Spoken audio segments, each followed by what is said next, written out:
All right, I'm here with the Biohacker Babes, Lauren and Renee. Welcome to the show, guys. I'm so excited to have you here. Us too. Thank Thanks for having you. us. Yeah, Looking forward to this. we met several times from you guys were in town for a biohacking convention, and I met you thanks to a good friend of mine, Molly McLaughlin, who's a sleep expert.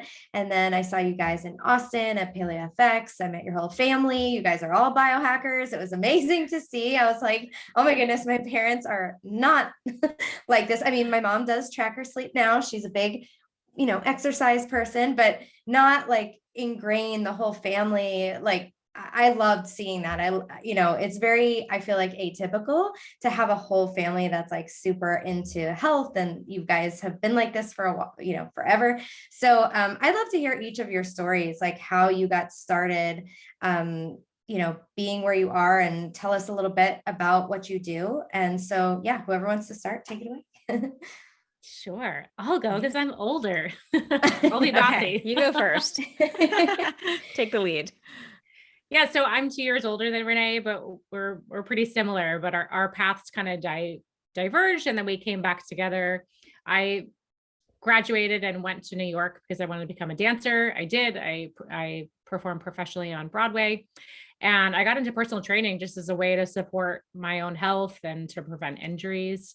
And that kind of, in my studies cycled into health coaching, education. And, I realized that you can't just exercise to be healthy. It's much broader than that. And so I started doing functional health coaching, lab testing, and I experienced some burnout because I was living in New York, which is just like high drive, fast pace, like do or die, don't stop. So performing That's where on my Broadway, health was the worst. PS in New York City, I had the worst adrenal fatigue. That's when I developed PCOS. I feel like my nervous system just never rested. And it like all the sounds, and I talked to my brother, he still lives there. My whole family's from New York. And it's just like nonstop sirens and honking. I'm like, how do you live there? My nervous system is like on the fritz, just on the phone with you. yeah. And it's so Yeah. funny because I'm sure, people come to visit, friends visit, family visits, and they're like, how do you live here? And so many times I'd be so annoyed, like, oh, what's wrong with you? You're so sensitive. But you notice if you leave for a period of time and come back, you're like, oh my God, this is really, really aggressive. It's so aggressive. And we become desensitized to it. And that's kind of what adrenal fatigue is, if we're going to call it that. But, the body is resilient. We're really good at surviving. And so we even forget there's so many stressors coming at you. And it's not even just the fast pace of New York, but it's the EMFs, the air pollution, et cetera, et cetera. So that was my period of burnout. And I just realized oh, exercising more is not better, which God, it just sounds so silly to say now. I think most people know better by now, but you Not get everyone into it. does. It's not as obvious as you think, right? Like we know it because we're in this and we see people all the time who are having that. But I mean, look at the messaging out there: eat less, move more. And people are, eating close to nothing. They're eating under 1,000 calories a day. And they're trying to just eat less and exercise more and just do more of that and more of that because that's all they know. So it's what a lot of people are still in that paradigm. And so for some people, it's not news, but for some people, it truly is. True. So it's absolutely helpful to share. Well, and I think that perspective is really awesome because I think the three of us, we're health coaches. And so we seek a little bit of a narrow perspective, and, clients, patients are becoming more educated these days. And so, there's different categories of clients these days, but, yeah, so through my own burnout, I had to pause, and through grace, I fell upon the right kind of education that helped me to learn lab testing and getting to root causes. So, yeah, I just took a deep dive into health coaching, and then I'll pause because Renee did end up there as well. And that's how we decided to collaborate on a podcast, but I feel like she needs to tell her story. Yeah. Awesome.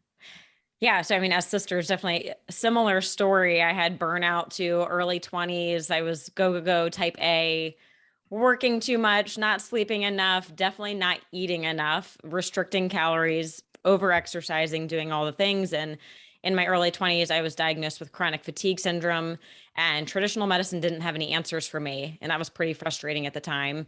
So that's when I went back to our mom and dad, who've been in the holistic health world since the mid 80s, I would say. And I was like, what am I missing here? So they kind of helped me put the puzzle pieces together. I was seeing a chiropractor, acupuncturist, massage therapist, herbalist, naturopath, running all the labs. I'm like trying to figure it out on my own. And at the time, I didn't really have the education to be doing that, but that's kind of how I feel like I became a biohacker. I was like, no one else is putting the puzzle pieces together. I have to do this. And I ended up having Epstein-Barr virus was a really big issue.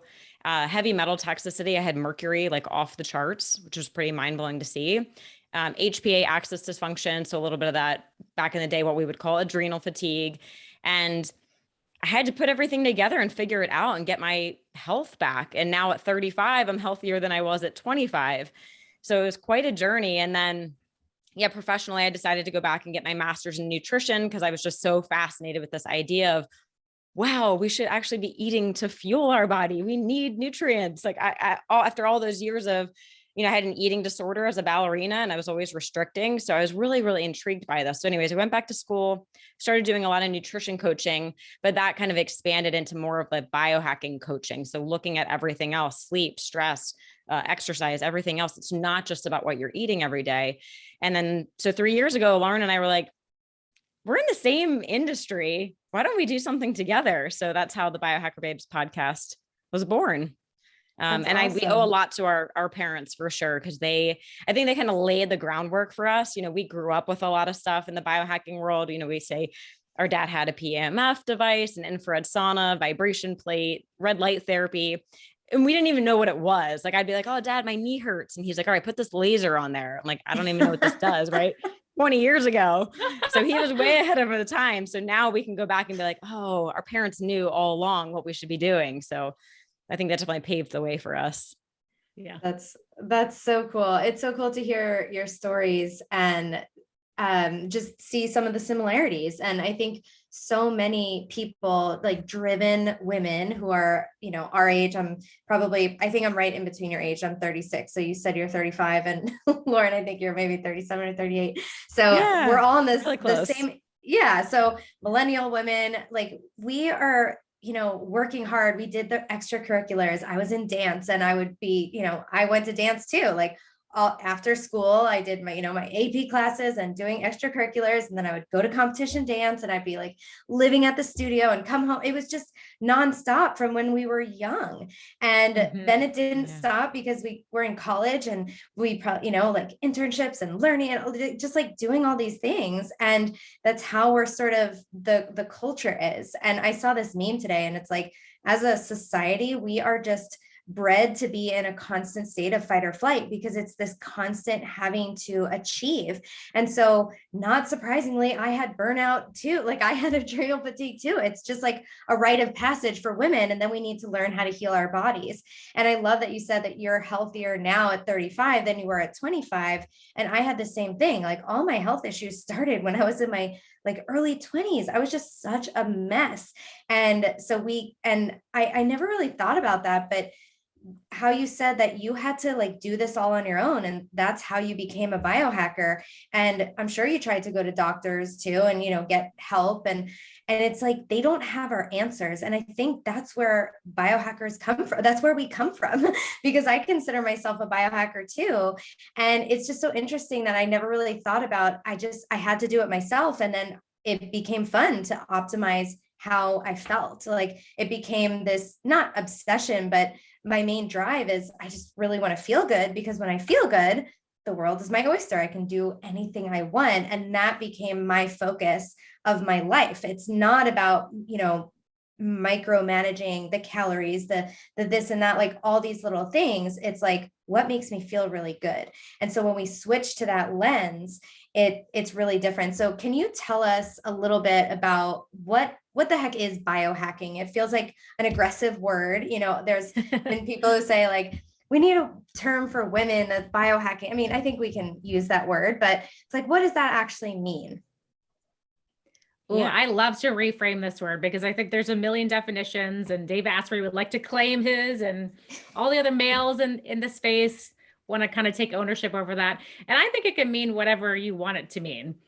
To me, it means having a curiosity and like a yearning to keep learning more, to not take no for an answer, and to always step back and see the 30,000 foot view. Maybe that's even larger and wider, but it's putting the puzzle pieces together so that you can optimize your own genetic potential. And I think the potential is the key word there. We have so much potential, and we're taught through diet culture or just general like cultural conditioning that the ceiling is kind of low, unfortunately. Yeah. I think that's just from the unknowns. And that's, I think, where biohackers are born, out of the unknowns. It's like, okay, we don't know this, so why don't we keep looking? Like, that's how we grow, by continuing to seek and learn and ask questions. So I think biohacking at the root is just being curious by nature, like committing to growth mindset, wanting, like being willing to admit that you don't know everything and to just keep seeking. I love that. Renee, But would you also add like anything? traditional, Oh, sorry. sorry, just traditional definition is to optimize your DNA. Yeah. Got it. Yeah. That's great. Would you add anything, Anything Renee? that's, yeah, I mean, yeah, anything that's going to optimize your biology is basically that. But I think another term that's kind of coming out that we really like is ancestral hacking.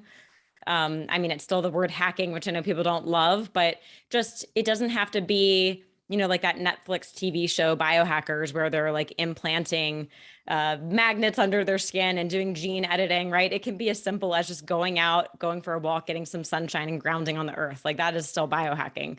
So I think there's such a broad range. And also, I think, to speak to the women's piece, like Lauren said, you know, Dave Asprey, Ben Greenfield, they have really led the way, but there haven't been a lot of female biohackers in the space. And actually, about a year or two ago, there was an article that came out all about biohacking. It was a great article, but it was featuring 10 men in the biohacking space. And a friend of ours, who's a female biohacker, was interviewed.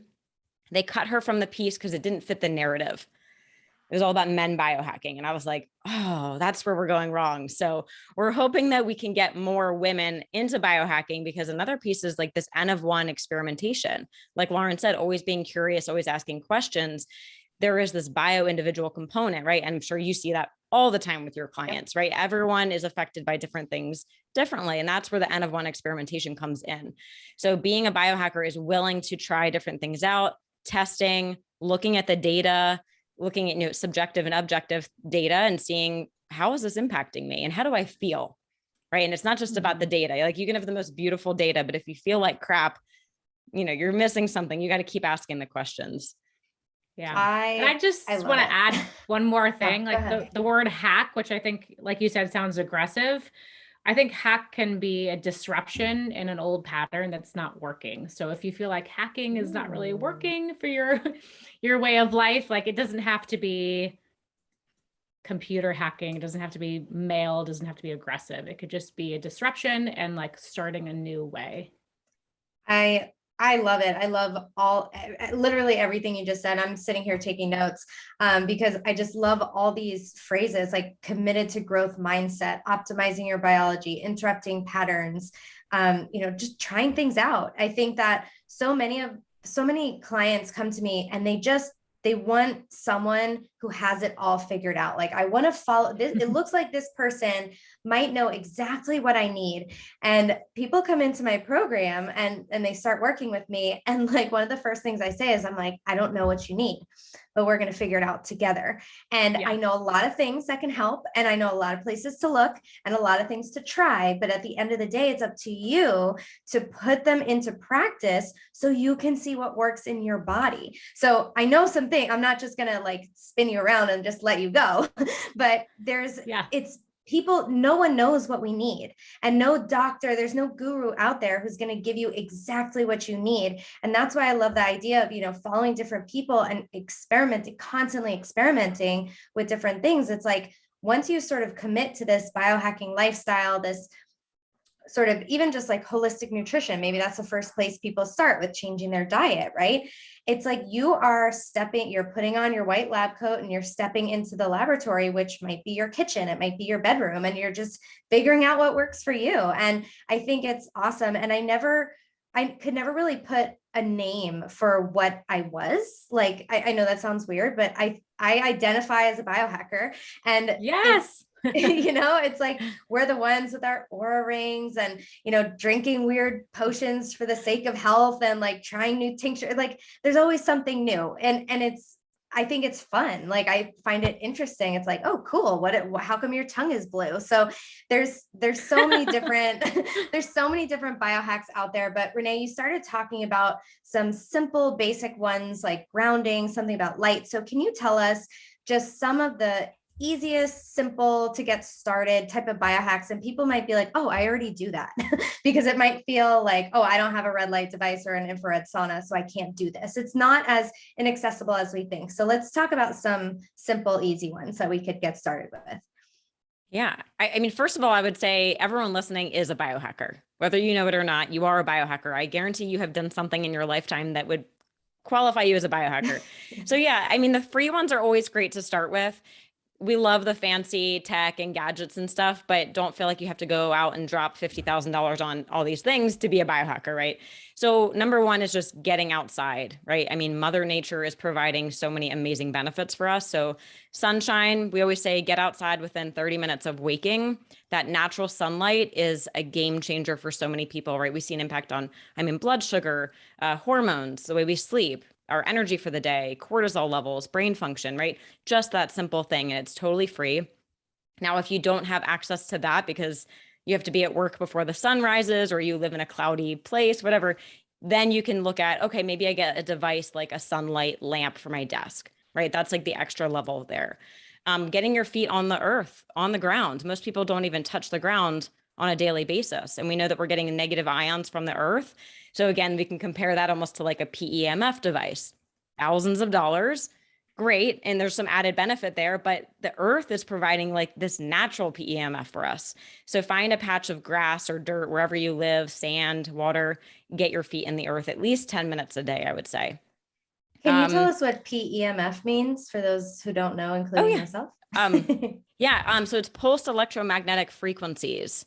And, so the body is electric, right? Everything has a frequency. This cup of water has a frequency. Every organ, everything in my body has a frequency. So we can tap into this amazing technology with PEMF. So that can use certain frequencies depending on what device you have. Like I have one that actually measures my heart rate variability in real time, and the machine determines what frequencies I need in the moment. So like there's some cool technology like that, or there's something like pulse centers, which is a little bit more of an aggressive PEMF, better for, rebuilding bones, fractures, more skeletal issues. I tried that one at PaleoFX, I think. Oh, yes. I remember we talked about that. And and it helped one of yours. You guys had like a fracture and it helped that, a stress fracture or something. Yeah, I had 2 stress fractures in my spine and it really helped me. Because again, that we're talking about bone. Lauren had a different experience because it doesn't really work great for maybe ligaments and tendons, other issues in the body. But so yeah, there's lots of different technologies out there that we can use. But again, the earth is like the basic foundational PEMF for our bodies. Awesome. And that's different from EMF. That's called non-native EMFs, right? That's coming from like our cell phones and things like that. Right. Okay. Yeah. So we get, I guess you could say there's good and bad EMFs, right? So the bad EMFs are the computers, the Wi-Fi, the cell phones, the cell towers, all of that. That's definitely bombarding us. And that is causing many health issues. We could spend an hour just talking about those issues. But, so you would say that potentially to sort of offset some of those, you could be getting the PEMFs by standing on the earth bare feet. Yeah. Yeah. So getting grounded is a great way to almost like shield your body from these negative EMFs. Cool. Yeah. So you can also use like a grounding mat. That's becoming more popular. I know Lauren has a great grounding mat. There's grounding bedding, things like that. That's like basically connecting you back to the earth and making you feel stronger and more resilient against these man-made EMFs. Awesome. Yeah, there's so much cool tech, but really the opportunity is just get back into nature as much as you can. It's like, why do I feel so good on vacation? Well, you're probably in nature. Why do I feel so good standing on the beach? Well, yeah, the beach is beautiful, but like we have negative ions from the water. We have negative ions from the earth, all this like high vibration energy. So yes, you feel good because you're not working and you're outside, but there's so much power in nature. So I would say the tech devices are number two to that. And, you know, there's always a time and a place for it, but if you can do nature first, do it. Yeah. Awesome. And Lauren, what else would you add for some of these maybe earlier biohacks? Movement. That's a good one. Yeah, I think it's such an overlooked biohack. I like all the biohacking conferences that we go to, that seems to be the least spoken about topic for some reason, when like movement is free and accessible. We all live in a physical vessel. We all have a body and we can move it or not move it. And so why would we jump to biohacking tech like a red light or, you know, fancy machines, supplements, when you could just move your body? We know we get increased blood flow, oxygenation to the brain, better insulin sensitivity, better focus, mood, motivation, like hello. So yeah, you know, just moving your body first thing in the morning. And I think for us doers, where it's like really easy to do too much, it doesn't have to be traditional exercise. It could just be morning mobility. I do jumping jacks in the morning. It sounds so old school, like so 80s, but I'm like, well, you know, it doesn't take very long. It's not too stressful in my body. And now like I've woken up my brain and I feel pretty good without depleting myself. So it can look like so many things, but just general movement first thing in the morning is one of the best things that you can do for your brain and your body. That's awesome. Yeah, I heard that. I think it's maybe Mark Hyman, one of those guys, who says if there was a pill that could give you all the benefits that exercise could give you, it would be the most expensive, most sought after pill in the whole entire world, because there are just so many benefits to moving your body and exercising. And you listed so many great ones. And even just, and like combining these, going for a walk outside, you know, like getting in the sunlight, that's why, like, if you're ever feeling low energy in the afternoon, reaching for a cup of coffee is like an anti-biohack almost. I mean, maybe the caffeine, you could argue, whatever, but like, you know, it's sort of interrupting that pattern and being like, this isn't working because I'm needing this every day. The coffee isn't working anymore. It's like, so what else can we do? Maybe going for an afternoon walk is the best thing you can do. It energizes the hell out of you and it boosts your mood so much. Like if you're ever in like a funk and you can get out and walk, it's amazing. For me, like electrolytes in water, salt in water. So that's something that I would lean into. I don't know if that counts as a biohack, but I think it probably is, because you're, upping your hydration. So instead of coffee, you might be tired because you're dehydrated, because when you don't move, you actually dehydrate yourself more. So if you're sitting at a desk, and so adding salt and minerals to your water to hydrate you is like, again, that's going to give you a ton of energy and make you feel so much better. So love all those so far. So what would you say would be some tech devices that you guys use? Maybe Lauren, we'll start with you. Some things that you use that have helped you and why you use them, I guess. Ooh, like all categories, anything? Any category. Yeah. Anything that you feel excited about.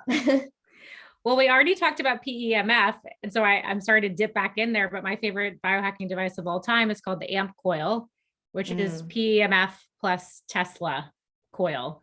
And it's sound frequency. So just like Renee said, we are frequencies. And so essentially it's delivering the proper frequencies. So whatever organ, hormonal pathway, nervous system can come back into balance. It's all about homeostasis within the frequencies.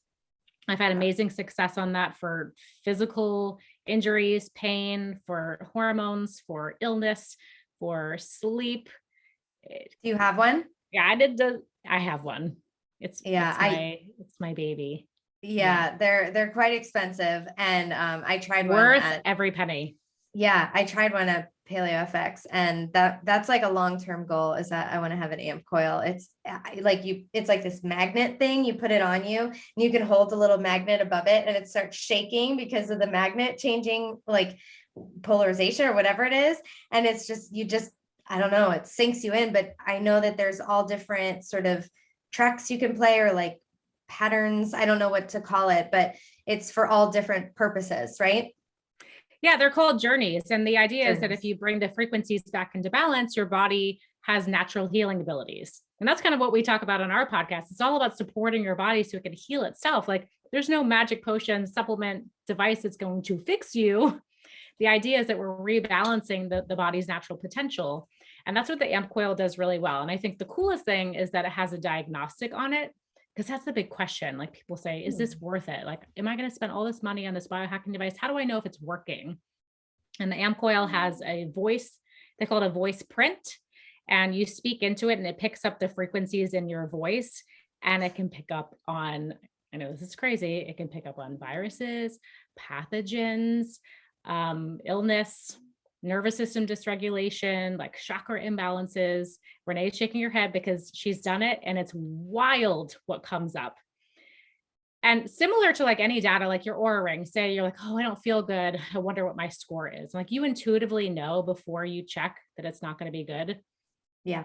It happens with the AMP coil too. You're like, I just intuitively feel like this is happening. You do the voice print and you see, you're like, okay, this thing works. So, I mean, everyone should try it. I would never say like, just buy this thing, but I've had amazing success with it. And I just feel like for strengthening the body's natural healing abilities, there's not much better we can do than that. Yeah.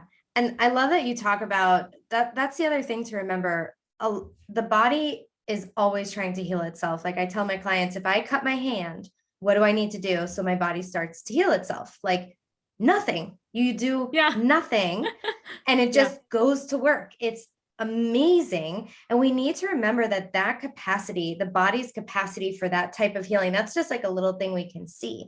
But that process, those processes are happening inside of our body at all times. And our bodies are always trying to heal themselves. And when we're sick, when we have chronic illnesses, when we've been to every doctor, when we're told it's all in our head, but we don't feel what, like, we lose track, we lose sight of that. And we think that our body is rebelling on us. We think that our body hates us, or that it doesn't want me to be well. And that is the furthest thing from the truth. And so not only do we need to give the body what it needs so it can heal, and that's where the stuff like nutrition and sleep and movement, these things come in. So there's the things that we need to give it, but then there's also what we need to remove so that it can heal. So there's like, we need to remove those blocking factors to healing, right? And so keeping in mind that sort of balance, but also remembering the innate wisdom of the body, and that we're not trying to play, universe and fix it. We're trying to be like, hey, do you need some of this to do what you need to do? It's like, we're not going in there and fixing it. We're giving it the tools to do what it needs to do. So we'll support it where it needs supporting. We'll give it a break when it needs a break. Like, and that's sort of like a good balance, I feel like. And I like the way you brought that up. So thanks for sharing that. Renee, what lights you up in the biohacking world in terms of your devices? Like, what are your go-tos? Yeah, I think I would maybe want to speak on more like the autonomic nervous system and heart rate variability. This has been, I would say, a game changer for me. And something that sparked in my head when Lauren was just speaking is actually the beginning of my journey when I was doing the heavy metal detox. I was trying to kill the Epstein-Barr virus. I was doing all these things. I was doing all the adrenal fatigue supplements and diet and sleep, and I just wasn't really moving the needle. I came across this device, I don't know what you would call it, called the light portal thing. And it looks very bizarre. It almost looks like a big wooden coffin, to be honest, but it's huge. And you lay it down flat in it, but it has crystals, chakra balancing. It's using color therapy, vibrational therapy, binaural beats. Pretty cool, especially because it was developed like 15 years ago. I think it was one of the first of its kind, but I would get in there for an hour and then I'd get out and it'd be like a new person. And that was very eye-opening. I'm like, okay, there's something else missing here. And it really was, the imbalance between sympathetic and parasympathetic. I was in sympathetic all the time, like we were talking about. I finally would put my body into a parasympathetic state for an hour and my body would start to heal the way it wants to heal. Right. I was just removing the blocks and letting the body do the innate intelligence that it has. So the light portal was actually a really big game changer for me. But then later on, I got more into heart rate variability. And of course, the Oura Ring and the BioStrap have made this really easy for people. Back then, when I was doing the light portal, you had to put this chest strap on, you had to lay down for 10 minutes and measure, you had to stand up for 10 minutes and measure. It was like this big ordeal just to get your HRV score. And now we can wake up and just boom, it's on your phone in 2 seconds. So technology's really come a long way. But yeah, I think just learning how my heart rate variability is day in and day out has been helpful, because I can change my schedule, any stressors, I can really lean into that. And then now Lauren and I are playing with a new device where we can look at our HRV in real time, and we can test different biohacks to see in the moment, what is this doing to your HRV? Breath work, meditation, the amp coil has been huge. I just sent Lauren a picture of my amp coil session the other day. My HRV went whoop, like straight up and stayed the whole session. I was like, wow, that's pretty cool to see. So I'm excited to see where the HRV tech is going to continue to go. But I think if people can tap into that, it's yeah, my awesome. HRV up leveled with the amp coil permanently. Like when I started using it, I could see in my Oura Ring data, it took a massive jump up, and it's never come, like that was my new baseline forever and ever. Wow. What would be an average? So we'll talk, hang in there for those of you who don't know what HRV is yet. We'll talk about it a little bit more, but I'm interested to know what your HRV, like a good average night for you would be, your like average score. We can't talk about scores. Oh, you can't? Okay. Well, it's so personal. I know. Yeah. So there's no normative baseline. So we can't compare like, oh, my fasting glucose is this. What's yours? Like there's zero comparison. It's more about the variability. So you want to have strong variability. Like you want to have balance between parasympathetic and sympathetic. Like both are really useful. Do you have balance? Again, it's all about the homeostasis. So Renee and I both have very high HRVs, just naturally, genetically. And there's like a lot of reasons for that. But it's interesting because like, okay, I'll tell you the number just for reference. Like my overnight HRV tends to be like 130, but with this new tracker where we're measuring in the moment HRV, it's so appalling. Like I can watch my HRV during a workout drop to 8 to 5. I'm like, I'm dying, but it's not, it's just, that's your sympathetic tone. Like you want that sympathetic stimulus. We just want to know that you're going to then back off and recover.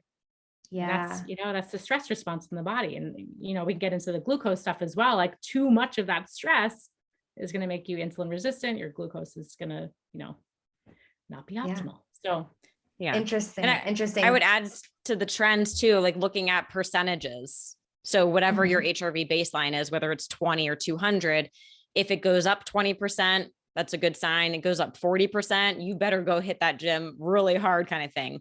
And then if it drops 20%, take it easy, drops 40%, you really better be laying low for the day. So I think the percentage in change is important. And then how fast it comes back, right? So of course your HRV is going to drop when you're exercising, you're in the sauna, but how quickly does it bounce back? Very similar to glucose, right? So when, we eat something, we might see it come up.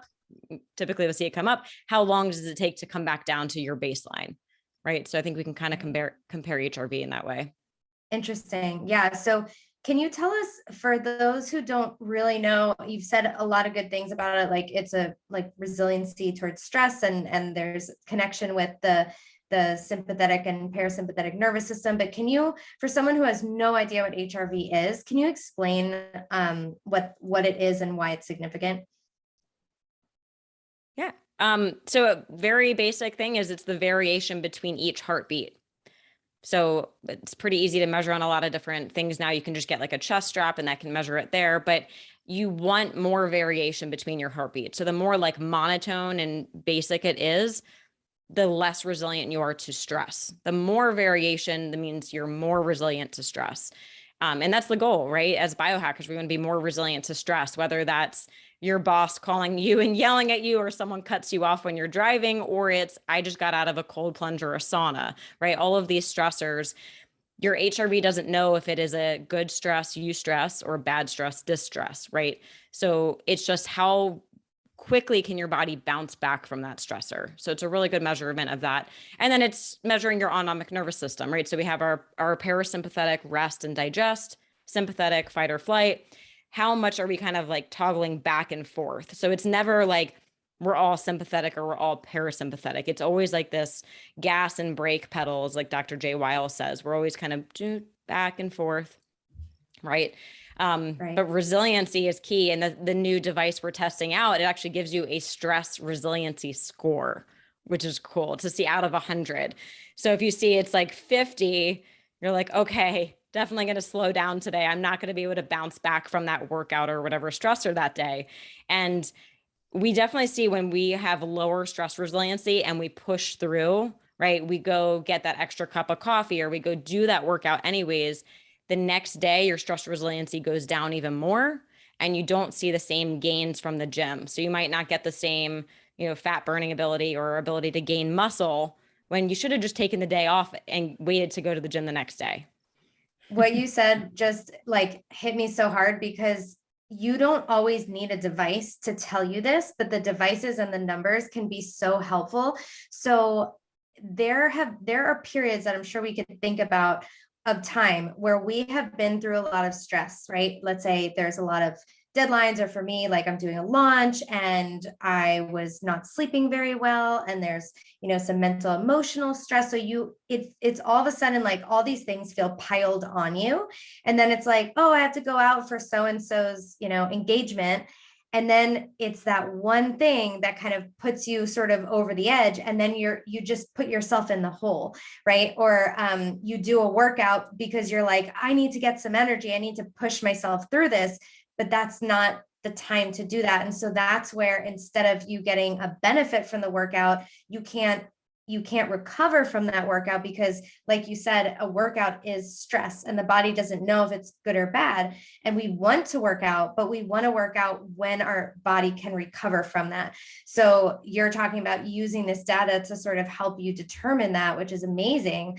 But I think that even just those of us who, like you guys were talking about, this intuition that we intuitively know when it's like, oh, this is going to be pushing it a little bit, day one of a cold, that's not the best time to go to the gym. You're not going to like work it out. That's the time to like go home and rest and, lay on a grounding mat or lay on the earth. Or I have a prana mat that has like the acupressure points, or just put on a guided meditation on YouTube. Like there's all different levels of how you can, hack this and activate that parasympathetic nervous system. And some are more expensive and more fancy and more, they work better than others, but we have so many options. And listening to our bodies and having these devices to help, tap into that can be so helpful.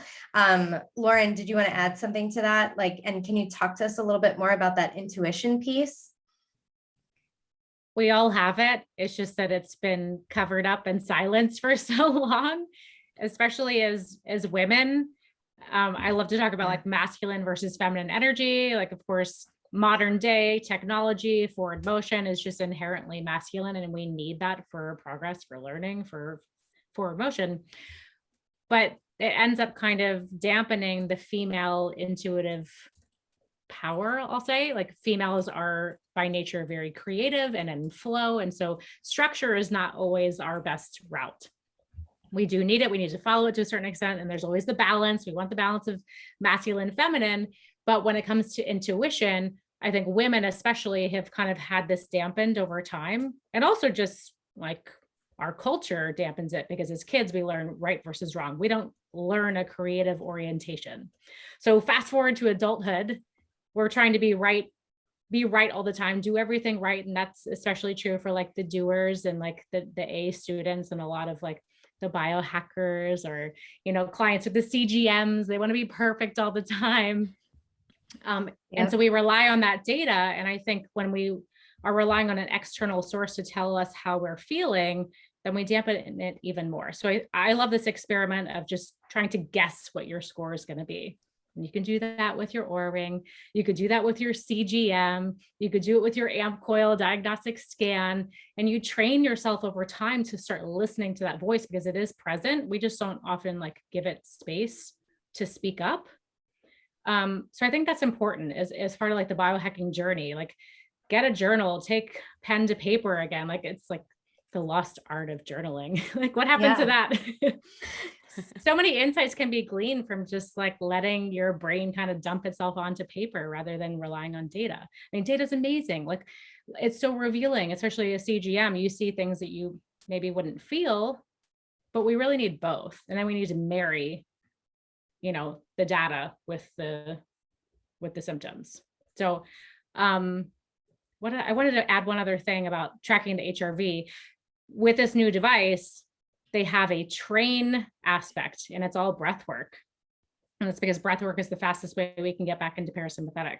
And that's something that's still free. That's an ancestral hack right there. Like if you want to get into rest, digest, recovery, make sure you can, be ready for that meal and not be stressed and not have that glucose spike, just breathe. You want to strengthen your HRV on the spot, just breathe. And so it's really cool with this device. You can hit play or hit train and you watch the data change like pretty quickly. So I think that's fascinating because anyone can do it anytime, anywhere. That's awesome. You don't have to be the weird biohacker. You can just sit there and breathe and no one will know. Sit there and breathe. Yeah. Is the device you're talking about the Get Leaf device or Leaf? No, it's called Hanu. Okay. Yeah, a little bit different. Renee, you had the Get Leaf, so you probably. Yeah, I had the Leaf. It's much better than the Leaf. It kind of branched off of that. So Dr. Jay Wiles, who invented it, he used to use the Leaf with his clients. And there were just some bugs that he was like, I can do this better. But similar. So the Leaf was something that you would strap on right at your heart and it would do real-time HRV. But like I said, there were just some bugs. So he has kind of improved that and made it easier. And it actually syncs to your phone, like Lauren said. So you can look at the app, you can see it right there. You can do the training.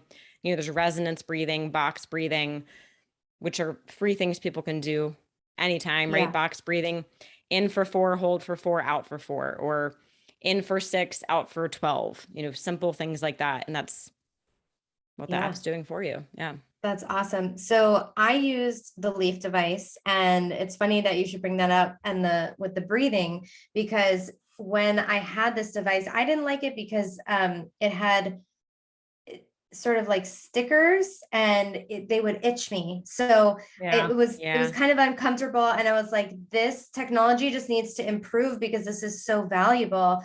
And it would buzz you, like you could set it to buzz you when your HRV dropped below a certain number. And so it would be funny because I'd have my phone up kind of like set up when I was doing an interview just like this, or I was being interviewed. And I would see my HRV start dropping. So I'd be talking, and my HRV would be going down, down, down, down. And then I would stop talking because they would ask me a question or whatever it was. And I would just remember to breathe.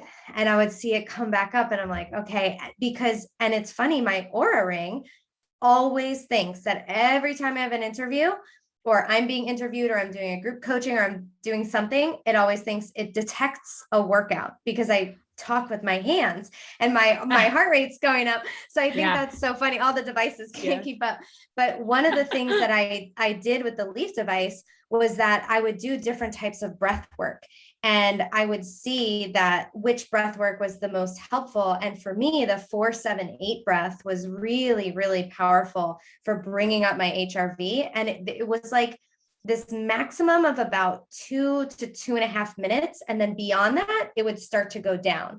So I know that for myself, just like knowing that little tidbit, if I just set a little timer for 2 minutes and do, the 4-7-8 breath, in for 4, hold for 7, exhale for 8, then that's a really, really great way to get my HRV up into a really good range. And when I do breath work during the day, I also find that my scores, my HRV scores at night are higher. So these things that we're doing during the day, you can just do a breathwork practice during the day and you're impacting your body throughout the entire day and night, which I think is so profound because like you said, that's free. And so a lot of these things, they can cost, several $1,000s, or we can do the free stuff to start with. So tapping into that innate healing power of our body, like we use our own breath to heal ourselves. That's just wild. It's just such a crazy concept, right?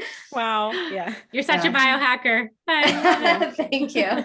And we talked a lot about the Aura Ring. So this is a sleep tracker ring. I absolutely love my Aura Ring. This is like, I feel like I can't live without it, but I like the idea of guessing your scores, right? Because I'll wake up and I'll be like, oh man, I'm probably in the 60s or 70s today. And it'll tell me like 80 something. I'm like, there's no way. So that it's, sometimes this just doesn't know. Or I might be like, I feel amazing. Like, there's no way I'm an 80 today. I feel like a 95, and my wife and I will talk to each other. She's like, how are you doing? She's like, how'd you sleep? I'm like, I'm a 62. And she's like, well, how did you sleep? I'm like, I'm a 62. Need I say more? Like, you should understand me Yeah, I'm a robot. You know what Stop that means. questioning me.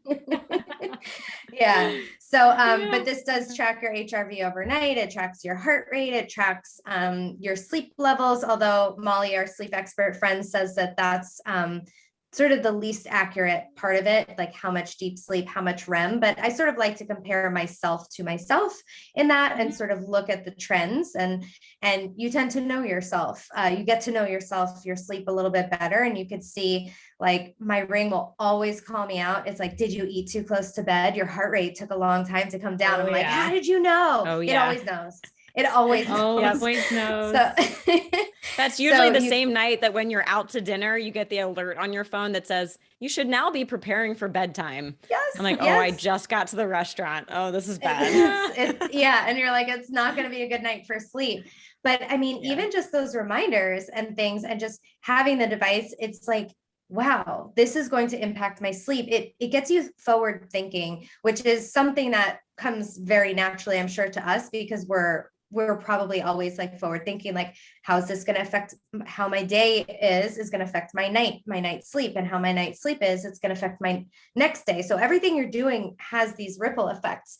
So I think that we're always a little bit forward thinking and sort of keeping that in mind. And that's an important thing sort of as a biohacker, is that we're not always like YOLOing. Maybe sometimes we're like, YOLO, I'm going to do this. I'm going to go have the late dinner. And I also know the consequences, and that's fine. And like, sometimes we're going to choose those consequences, and that's great. Like, we went out to dinner late, and when we went out at Paleo FX, and it was a delicious dinner, totally worth it. And, it didn't have the best sleep, but it was okay. And I chose that, right? I wasn't going to go home and sleep, to get a good sleep.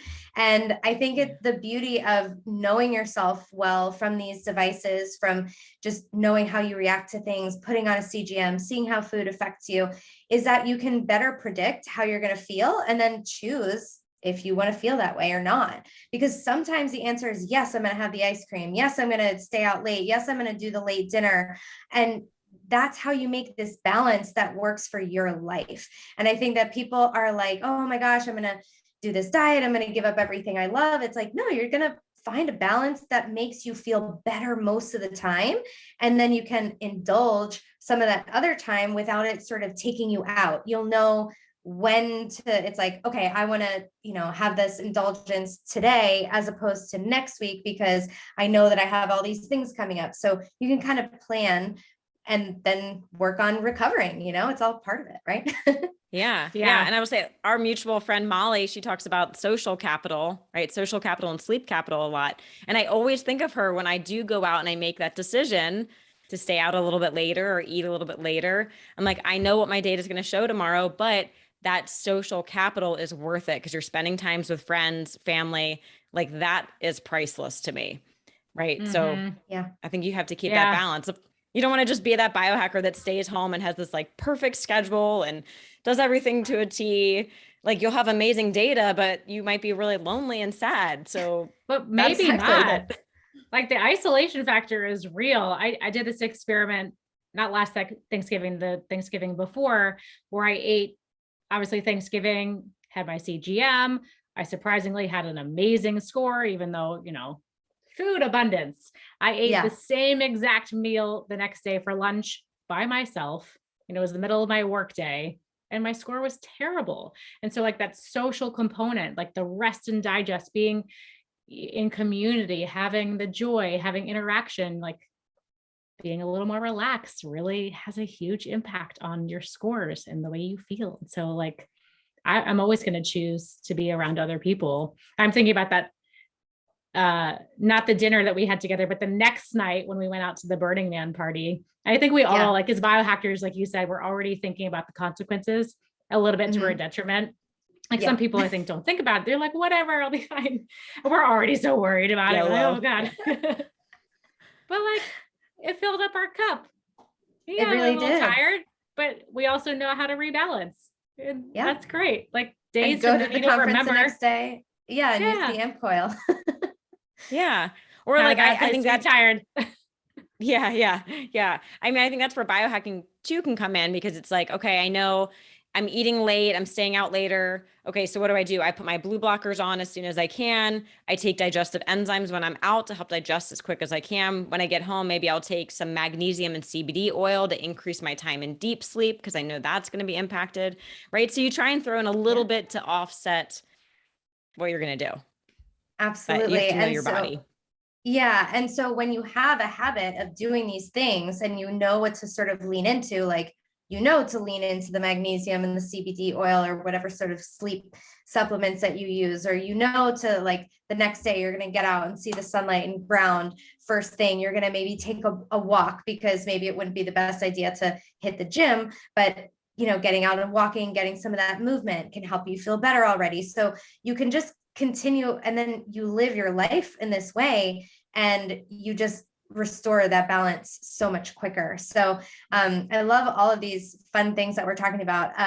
It's like, I forget that I'm a biohacker. I don't really think about it, but it's fun to talk about all the fun stuff I do, and sort of how I schedule my day, or how I think about things. I don't know, I just never really talked to people about it in this way. And it's always what made me sort of stand out and feel a little weird, but like, I'm happy with it, you know. I like that. So, CGMs, continuous glucose monitors, would probably be the best piece of biohacking data that we could get at, like, if we're talking blood sugar. I feel like, Lauren, can you tell us a little bit about some of the benefits of this, or just what you see with clients, like how helpful tracking with a continuous glucose monitor can be? Yeah, I think it's just so revealing, because it's not necessarily food responses. I like to call it like my continuous lifestyle monitor. I'm like, how did I sleep? How hydrated am I? How is exercise affecting me? And I think that's the opportunity that so many people don't expect when they get a CGM. They just want to know, like, oh my God, can I eat carbs? But it's like, it's really the stress response in the body. And I love looking at that overnight data, like what's happening when you're sleeping, when hopefully we're not eating, hopefully we're in deep sleep, like what is your glucose doing? And we can see a lot of underlying stressors that present in that time. But I just think it's such a fabulous way to kind of reorganize lifestyle choices. This is all stuff that you talk about, timing of food, macronutrient timing, but also feeding fasting windows. Where do you place your exercise? And it's so different for everybody. And then if you are seeing those underlying stressors, like, let's get to the root of that. Like, some crazy things have come up with clients, and I'm seeing a lot of like heavy metal exposure affect glucose levels. That's a really big one, because we know heavy metals in the body can produce insulin insensitivity. It's a major stressor to the body. And it's not something that people think about, like their oral health. People seem to think that like the mouth is totally separate from the body, but it's really a window separate to insurance. The body. Yeah, separate insurance. You're like, that's a good point. Am I going to get that dental insurance on top? No. Well, you might want to if you have metal in your mouth, but yeah, so I just think it's fabulous for like looking at the entire spectrum, like day to night, what's happening like with your nervous system, really. Yeah, I love that. And what sort of, so if someone's dealing with some stressors, what might they see on a CGM at night? Just like crazy variability, spikes when you're like, I'm sleeping. Why should I see spikes? I mean, sometimes your body's just releasing glucose, you know, if you've been fasting, and there's so many different reasons, but you know, you get the client that kind of does everything right, everything's dialed in, and there's still issues, or there's still variability where you don't expect it. So yeah, just an opportunity to ask more questions and go deeper. Yeah. There's a friend of mine who is a holistic health coach, but she's dealing with a lot of mold exposure, and she put on a CGM, and her glucose data, just as soon as she fell asleep, just went sky high and stayed high all night. And it's just crazy to see that was, I mean, we were pretty sure that it's the mold because what else? It's pretty obvious what she's dealing with. So yeah, really. Yeah, the body's so resilient. So it kind of just like, it deals with it during the day. And then as soon as you go to sleep, your body's like, let's get to work, and things just get released. It's great. It's like a mold microbe party. So, let's pay attention to that. That's important. Yeah, absolutely. Absolutely. And Renee, did you want to add anything? I'm sure you've used CGMs in your practice and on yourself. Like, what do you find most interesting or most helpful about it? Yeah, I think, just like any data, I find it just holds you accountable. The more you know, okay, what is that ice cream or that sushi dinner going to do? And then you make the decision. Is it worth it? Do I take blood sugar supplements? Do I need to biohack that? So I think it's just empowering to see the data. I personally have only used the CGM for 8 weeks myself. I would love to experiment more, but like, it was really cool for me to see, like, I don't tolerate fruit well. I know what my breakfast needs to be. Like, protein, fat, a little bit of carbs is like my sweet spot. And then overnight, this is really actually interesting. I could correlate, my blood sugar would always drop when I would go into REM sleep. But I tried the Dave Asprey hack where you do a tablespoon of nut butter, teaspoon of honey, and a teaspoon of MCT oil before bed. And then I wouldn't have that at all. Wow. Which is like a big question because that's breaking my overnight fast. Well, somewhat overnight, right? If I'm doing it at 9:30, I would still have to push my 12-hour fast out later. But it's interesting to see because then I no longer had those dips during REM sleep. So that's really interesting. So I have a lot of people who I see with reactive hypoglycemia, and they're having crashes overnight. So can you tell me one more time what that ratio is? The nut butter, the 1 teaspoon of honey. Yeah, 1 tablespoon of nut butter, 1 teaspoon of honey, and 1 teaspoon of MCT oil. Okay, cool. I don't know if Dave Asprey created that or he just discovered that it worked, but that's who I originally learned it from. Yeah, so you're getting that, good blend of macronutrients, the macros. Yeah, that's really interesting, and that's definitely a great thing for people to try. I think that some people would do great even without the honey, because they just need that little bit of protein and fat to keep them through. So I would sort of play with the nut butter and the MCT, try with or without the honey. But I think that's a really, really valuable hack to try, because a lot of people, it's just that overnight they can't make it. And so I'd rather have them eating something like that also, I like that those don't require that much digestive fire, because if you're, eating and chewing a lot of stuff, it's kind of difficult to get yourself, it'll take a while for you to digest that. So it'll keep your heart rate elevated. So I feel like this might be a little bit easier on your digestive system. So then you can sleep better. So that's really, really cool. Yeah. And I would actually love to play with maybe ketones. So if I can get my hands on a CGM again, I'll try maybe ketones before bed and then see what that looks like. That would be a fun experiment. Oh, that would be a fun experiment. And I'm going to try that with my other people who are struggling. That would be awesome. I don't know why I've never thought about that. I don't really use a lot of exogenous ketones. So maybe you guys can talk about your experience using ketones, because some people will probably have that question, like what are exogenous ketones good for? What are the benefits? Should you even take them? Are they a waste of money? Do you want to start us off, Renee, on that? Sure. Yeah, this is a really fun topic for us because we actually just interviewed Michael Brandt from HVMN all about ketones. So we got to pick his brain about it. I hadn't really been big on exogenous ketones for a while because I was like, oh, well, we can boost ketones with fasting and exercise and all these other lifestyle things.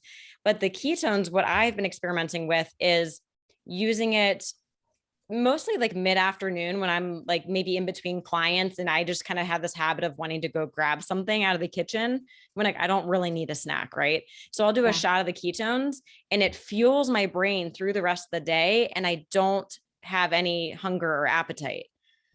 So that's been like a really big game changer for me. And then Michael also says, you can use it during a fast. So people that maybe struggle with fasting because their appetite or brain fog, things like that, it can push you through that fast. Although, and we just did a post about this, right, Lauren, how it does have some calories. So like the exogenous ketones we use, it's 70 calories per serving.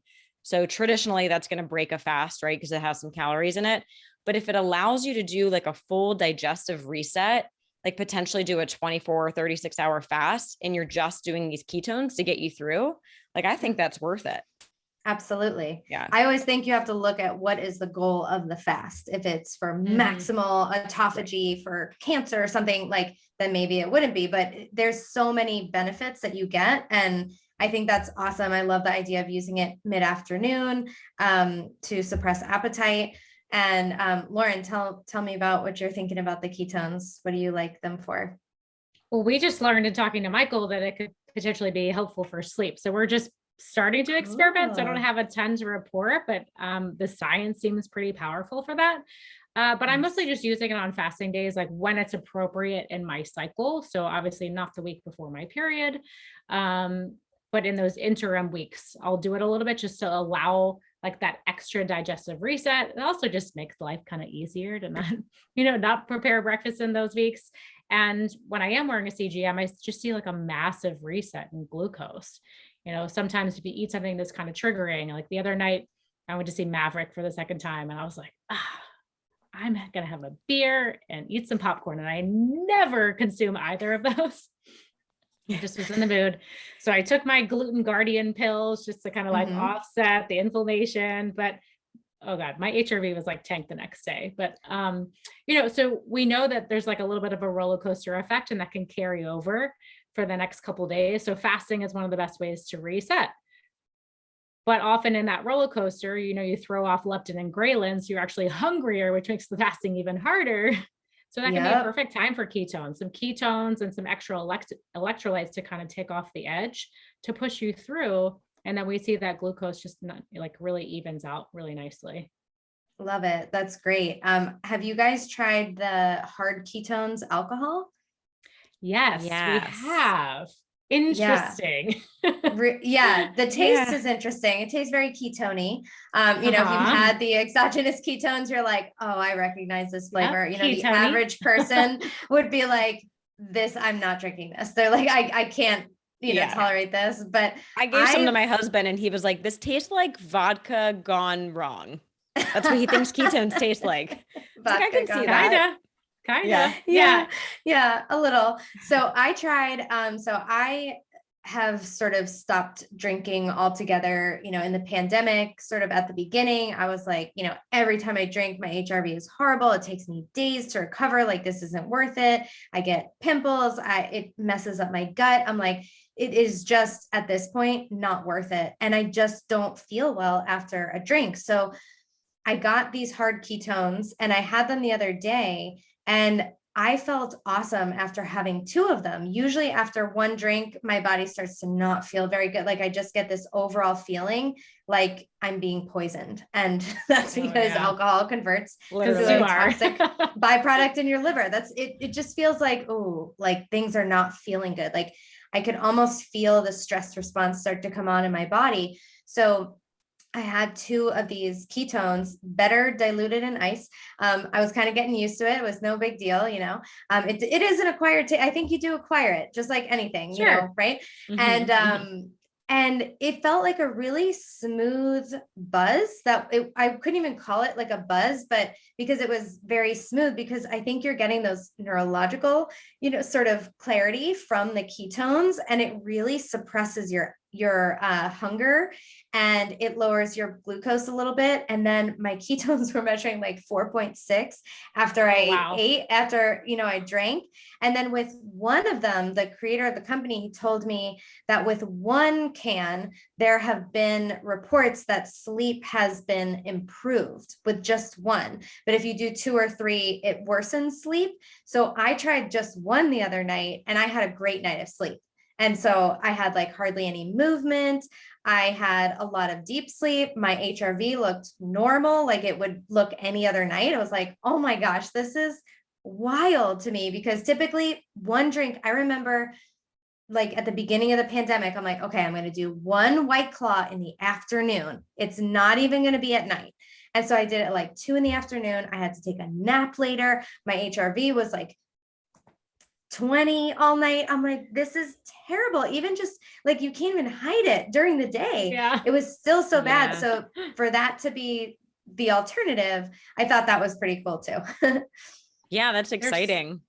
There's so many non-alcoholic options that are coming on the market. It's just so exciting. Like, and I think this movement Ooh. towards like a social environment that does not involve poison is Yeah. actually becoming more popular, which is really cool. So Awesome. Like what kind of drinks and things? What do they have out there? Kava is a great alternative, which kind of has like a euphoric effect, but it also helps with sleep quality. And there's all kind of like adaptogenic drinks like Kin Euphorics, 3 Spirits. They make, it's all like herbal tonics, pretty low in sugar. I think there's like a little bit of sugar in there. Yeah, so 3 Spirit has a little bit. Seed Lips has to your no sugar. Yeah. Seed Lips is a great one. Yeah. Seed need Lips to is try more some for of the these. taste of a drink.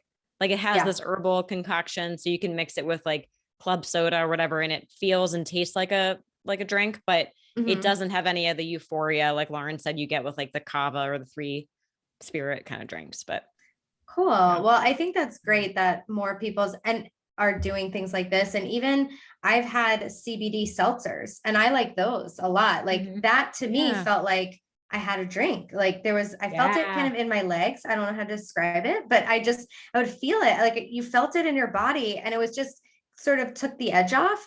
And I think that so many people are looking for that. So if we can have these alternatives to traditional alcohol, it's amazing because so many people are, I have all the people in my program. They're like, I'm not going to drink right now. I'm going to do something else. And that's okay. But it's like, what about when we want to make this a lifestyle, right? Like we want to be able to, fit in. And sometimes I'll do the good idea seltzers because everyone's drinking, seltzer with alcohol in it. So I have a good idea seltzer. That's another hack. It lowers the blood sugar response to the meal. And then you're drinking a seltzer is a very socially appropriate type of thing. So there's so many good options out there right now. I feel like we could talk forever. So thank you guys so much for coming on and talking all about biohacking and making it less scary and kind of helping us realize that we are already biohackers and to feel like, I feel like it's so empowering to sort of get this data or do these practices, whether we have data from it or not, that like puts us in touch with ourselves and gets us to know ourselves the best. And remembering that we know ourselves the best. There's no doctor out there. We need to stop outsourcing our health to, some guy in a white coat who knows nothing about you, who went to medical school like 40 years ago, who doesn't know about you. So we need to take back our power. And like, you've given us so many great tips on how to start doing that and some fun things to sort of look into if any of this piques your interest. And where can people find you guys? So we have a podcast called the Biohacker Babes. We release a new episode every Monday. And Danny, you're going to be on our podcast soon. We'll do a little swap. Our website is thebiohackerbabes.com. And then on Instagram, we are biohacker_babes. And I'll just say our tagline is empowering you to be your own biohacker, because we really do care about sharing the resources and strategies. Just like you said, like as practitioners, we don't know the answers, but we can help guide you there. So that's really our mission. I love that. And it really is empowering. And it's funny that did I use that word before you said it? Yeah. I love it.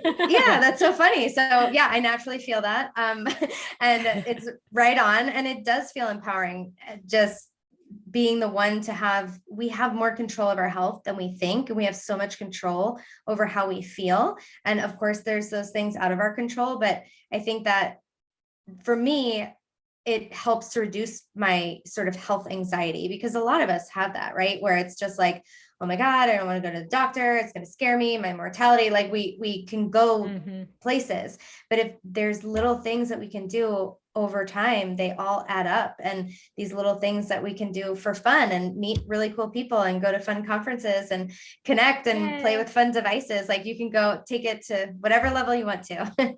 So thanks so much for being here, guys. It was so much fun. Thanks for having us. So fun to chat with you. Bye.